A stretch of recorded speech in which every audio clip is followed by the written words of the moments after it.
Hello అండి, welcome back to our channel. ఈరోజు చికెన్ని మనం గ్రేవీ కర్రీగా చేసుకుందాము. ముందుగా చికెన్ని శుభ్రంగా కడుక్కొని ఉప్పు పసుపు వేసుకొని ఉడకపెట్టుకోవాలి. ఉడికేటప్పుడే తగినంత కారం కూడా వేసుకొని ఉడకపెట్టుకున్న తర్వాత బండి పెట్టుకొని ఆయిల్ వేసుకొని కొన్ని ఆవాలు కరివేపాకు వేసుకొని ఈ చికెన్ని కూడా వేసేసి బాగా మగ్గనించుకుందాము.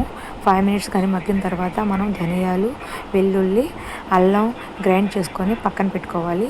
ఈ పౌడర్ని ఉడికిన తర్వాత ఈ పౌడర్ని చల్లుకొని సర్వ్ చేసుకోవడమే. చాలా బాగుంటుంది. ఇడ్లీలోకైనా, దోశలోకైనా, వడలోకైనా